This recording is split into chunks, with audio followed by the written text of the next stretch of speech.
Hello everyone, my name's Jake and today I will be taking you on a virtual tour of our Read and Write toolbar. So I'd first like to start off by saying what it is that Read and Write is here to support you with. So it's there to support with reading, writing, comprehension, organisation and your study skills as well. That is the overall purpose of our Read and Write toolbar. Now Read and Write will work across all of your devices, regardless of what you're working on, be that Mac, Windows, Google, or Android devices. It will work across all of those, so you should be able to receive the support across all of those devices. And now that that bit is out of the way, I'll jump straight into showing you the toolbar. So as you can see, I've got my Discoverability tab up the top up here. So if I click that down, the Read and Write toolbar will drop down from the top of my page. So I'll go through the features one by one, starting from the top left, which is our Check It feature. So this up here is our Check It feature. Now, if you see down in the bottom right, once I've clicked the Check It feature up the top left, it'll bring up the Check It box down in the bottom right. If I click that open, what it will do is it will scan my document for any incorrect grammar, spelling, punctuation, verb tense, homophones, and many more potential errors within the document. And then it will suggest the corrections, as well as give me dictionary definitions next to it, so that not only do I know that if something's incorrect, but I'm able to rectify it and correct it, and also comprehend why it was incorrect and fix it. So as you can see now, if I click the X, for example, because I'm happy with how it is in the sentence and I don't believe that's incorrect, I just click the cross and it will move me onto my next error found. And now if I want to change it, all I have to do is simply click the little plus button here and it will automatically change it within my document. So you don't have to then go through and individually change each one. It will do it for you. Now, if I don't want to do either of those and I want to skip to my next issue, I simply just click the little button up the top there, the little arrow, and it will move me to my next error. So that in itself is the Check It feature. Now moving on, if I move on to the prediction window, so I've clicked the second one in there from the left, what it'll do now is any word that I've got highlighted, and it will then start to allow it to suggest the next word in my sentence. Very similar to how your iPhone or Android phone would work, apart from the fact that it's not going to change all those silly little mistakes that you make. It's just going to suggest the next best word in the sentence. And it helps with that fluency of writing.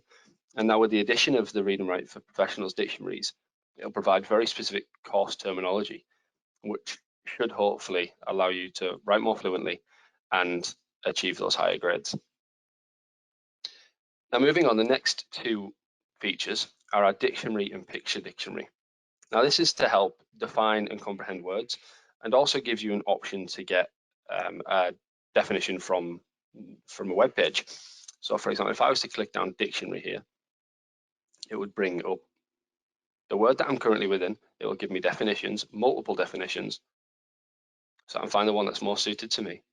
And then if I click web dictionary here, what it'll do is it'll bring me into Google and then search the word that I'm currently within the dictionary and then give me all the web definitions as well. Now, picture dictionary alongside that is really useful in terms of creation of useful resources. It allows you to correspond images with word and again helps with that comprehension. But it is also brilliant for those useful resources that you create when you're studying on your course. Now the next feature along are these four buttons here. So that's our text-to-speech feature. So text-to-speech feature reads words, paragraphs, and whole documents aloud with easy dual color highlighting, which allows you to follow the page or follow the text-to-speech along the page so you don't get lost or distracted. It allows you to see exactly where you are on the page at any one time and allows you to focus and comprehend what it is that the text-to-speech software is reading out to you. With that, you can also adjust. So if I was to click down here and click play, as you can see there, it's showing the dual color highlighting. Now if I went at the stop, I simply click pause. The dual color highlighting colors can be changed to match your needs and whatever is best suited to you. But it's also really handy to know that you can also adjust the speed of which the voices read out, and you can also change the voices as well, all up here in the handy settings feature, all located to the top right. So now if I wanted to go down to my speech, I can change, as you can see here, I can change the pitch of the voice, I can change the voice itself into different voices there. I can also change the voice speed. It also gives me an opportunity to change the pronunciation of words as well. So if it's not pronouncing a word exactly how you want it to, you can actually go in and change that, as well as testing the voice here. And that's all within the settings features located at the top right. Now, if I move on from that, you've then got the screenshot reader. The screenshot reader is used to make very inaccessible content accessible. That's its design. That's what it is designed to do. So, for example, as you can see, that because I've clicked on it here, the brain there is actually an image, so therefore it's not text, and it can't be read out using the text-to-speech software up the top here. If I click onto it, it won't read it out. However, the screenshot reader will allow me to simply highlight the word within the image and have that read back out loud to me. Psychology. And now if I was to continue clicking that play button, it would allow it to keep reading that word out to me, and again allows for that comprehension of words. Or if you just want something repeated several times to help with that understanding, it's very easy to do so. And now if I want to get rid of that, simply click the cross and it removes it from my page. Now, moving along to the next feature, we have our scanning feature, which allows you to scan and upload a range of different documents, as you can see when I click on the button here, that allow you to scan and upload a range of different documents of multiple different pages. But it also allows you to then change, for example, a very inaccessible PDF document and change it into a very accessible, editable Word document. And that's something that's really useful because you're then able to change and edit the content within a Word document more so than you are a PDF. And next along from that one is our research folder. So as you can see, once I click the research folder button up the top, it has actually brought down our little research folder tab here, which has several features within it. It has a add an image feature. So now again, similar to the screenshot reader, if I wanted to just crop that as an image, what it will do is it'll bring it up into this little box here and note it as an image. So let's say my image 1. And then if I wanted to change, for example, it'll bring up the date of which it was created. The sources, you can add that in there if you've got it from a specific source. You can also add notes in there as well. More importantly, you can choose which folder you have it saved into, and you can add and create folders, just like this one. So if I wanted to change that to brain, for example, as you can see, it's popped up there. So now I want to add that into that folder. You can leave a comment if necessary. If you click save, it's going to tell me that it's saved it into there, and that's done. And that's as easy as it is. Now, research folder allows you to collect images, content, and store them in one centralized location, and in your own customized folders as well. And after you've done that, it then allows you to, for example, click into the research folder button here. Once I've done that, it's going to bring me up to my main research folder, in which has all of my saved content and images in my selected folders. But if I'm to go on all and I'm to select several, and then I click export up the top right, what it will do is it'll bring me to a page that looks a lot like this. Now within this page here, I have the multiple different pieces of text that I'd copied and had in my research folder. But the nice thing is that once you click export, it exports them all into one centralized document. So you have all your content there that is relevant in one document. You have the date that you created it, you have the author, which is going to be you, as well as references as well. So that's really handy to be able to refer back to and know where you got your content from so that you can then reference it within your essays. Now I can remove any of these if I don't want them or they're no longer relevant, but it's nice that it brings it into one centralized document.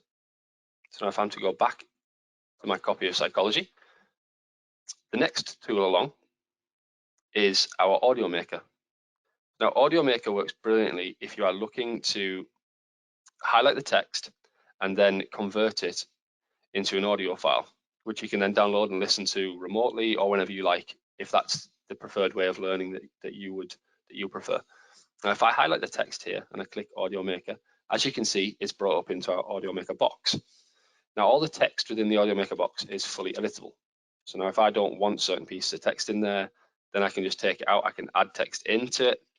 So if I was to add area back in, and then if I wanted to preview the audio, simply click the preview audio button up the top.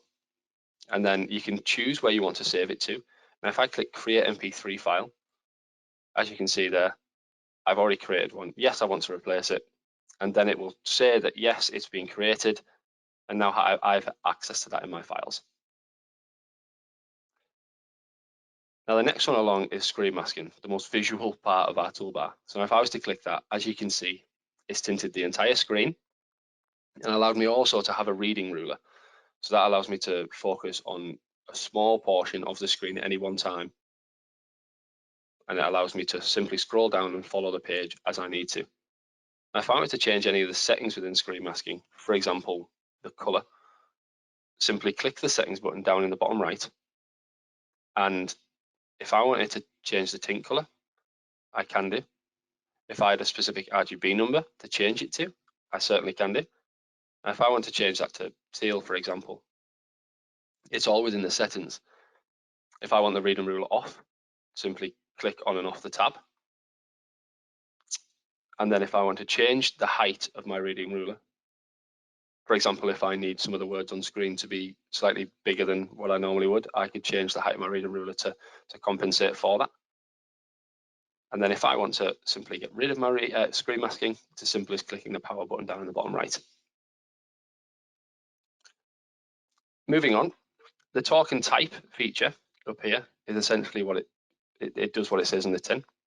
It turns spoken words into text, so it allows it to dictate for you. And then you've got your translating tool, which allows you to have the text-to-speech software read the content aloud in multiple different languages. So if I was to click on that, it asks me to add some text. Now, if I was to highlight the text and click the translate tool, it will read out the text in the language that I've got selected in the settings. We've also got the PDF feature, so the PDF reader there at the top, which allows you to have very inaccessible PDF documents read aloud, making the content accessible. Now, the screenshot reader is also a very useful feature to have images and tables read aloud on the PDF documents. But the PDF reader allows you to use the text-to-speech software within a PDF format. So again, making those inaccessible PDF documents fully accessible to yourself. Now, my favorite part of the toolbar is the collect highlights. So now, as you can see on my screen here, I've went through and highlighted several parts of this content. And I haven't done it in order, and that's for a very specific reason. As you can see from the blue there, I've got pink and green in between the next blue. Now, there's a reason for doing that, is because if I highlight the text, and let's say, for example, I wanted the stuff in blue to be part of my introduction, the stuff in green to be part of my analysis, and then the highlighting pink to be my conclusion. Now, if I click this collect highlight button at the top, what it does is it then brings me to a page that looks a lot like this. So it'll create a brand new document for you with all of your highlighting in it, but it will also give you a bibliography. So it will reference that for you where you got the content from. So if you're extracting content from a web page, from different documents that you've got saved, it will extract the bibliography from that and store it into this one centralized document as well. So as you can see, the blue has been linked with the blue, the pink with the pink, and the green with the green. And that's a really handy tool if you're looking to select different pieces of content from the same document, but it's all over the place. So you want to select something to go in the introduction on page 3 and page 18. It allows you to just store that centrally, and it essentially does the hard work for you. Now, if I was to go back to our document that we're working within, the next feature is our vocab list. So now if I was to go through and highlight individual words within the vocab list, within the document, it will then allow me to create a vocab list, which is very, very useful for resources for studying for exams, for example. So now if I was to, again, highlight individual words using my color highlighters up the top, and then I want to click the vocab button up the top here, it will create something as you can see on the screen here. So in the vocab list, I have the word, a dictionary definition, pictures to help correspond to that. Now you can remove the pictures if you don't need them or you don't find them useful, or you can add in your own. And then a note section at the side for you to add in any notes that you want on the vocab list, potentially to help you study for exams, or just make a vocab list for relevant course content.